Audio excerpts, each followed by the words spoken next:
It's 1957. 9 black students walk into their high school, surrounded by slurs I dare not repeat. 6-year-old Ruby sits in her seat, spat on by a man quadruple her age.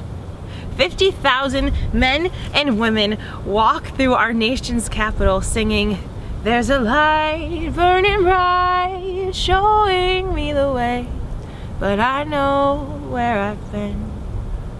Flash forward, hashtag hands up don't shoot, hashtag I can't breathe, hashtag Black Lives Matter, hashtag all lives matter, hashtag wait a second, does my life matter? See, I can tell you hundreds of stories, half of which you have memorized, of people who were enslaved in slavery, enslaved in segregation, and enslaved in injustices, but the one I know best, that's my own. I was 5 years old when I first noticed I was different.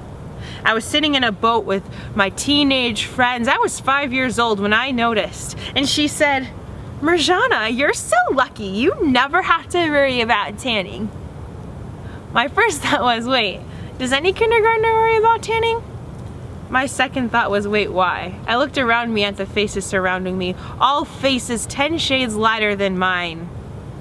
I was alone. In that moment though, my skin wasn't black. It was red, I was embarrassed.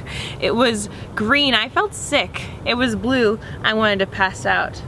A couple months later, we're in kindergarten. We sit down on our magic rug, knee to knee. We look up to our teacher and she paints pictures in our heads of a world where kids with freckles had to stand in the back of the line and kids with glasses couldn't sit with us in the cafeteria. "Is that fair, class?" she asked. "No," we all squealed.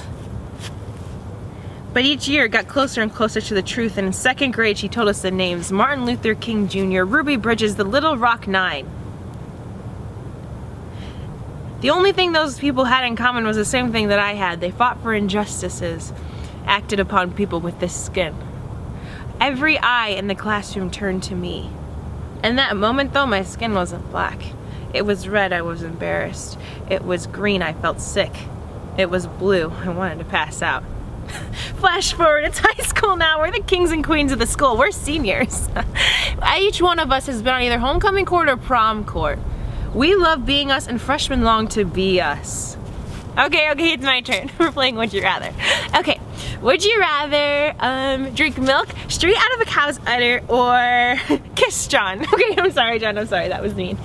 We all laugh. Now it's Victoria's turn. All right, would you rather be $4 million in debt, homeless, or be born black? Wait a second, that's not funny. I look to the faces surrounding me and I realize I'm the only one. I'm the only one in this table. I'm the only one in this cafeteria. But in that moment, my skin wasn't black. It was red. It was green. It was blue. Chaos stirred inside of me. My friends, though, with any revolution, doesn't there need to be chaos? In Martin Luther King Jr.'s last book, Where Do We Go From Here? Chaos or Community? He addressed the choice that we have. But this book, it was not a calling of fear. It was hope. It was hope. Where do we go from here? Chaos or community? We have a choice, my friends. You know, I forgot to tell you a few parts of my story. I forgot to tell you in 2nd grade, when I felt so alone, that every single day people invited me to their lunch tables. That every single day people invited me to birthday parties, not only in January, February, April, or March, because they did not want me to be left alone. They did not want to be like the people, their ancestors before them. They wanted to include me. I forgot to tell you about the people who wiped my tears when I cried after Victoria's harsh words. I forgot to tell you about the hundreds of friends who stood up for me from that point forward.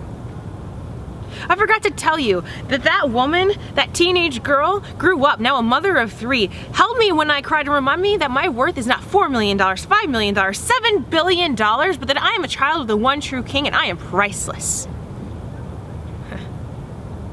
It won't take my sister, whose skin is as dark as night, to realize that she has worth. She will not be green, she will not be blue, she will not be red. She will see what the people did for her before them.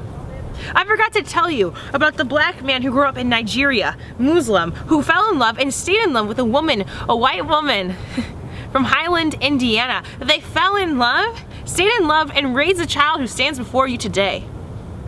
And they taught them their worth.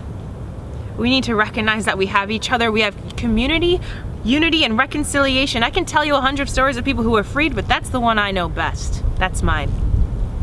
There's a light burning bright, showing me the way, 'cause I know where I've been.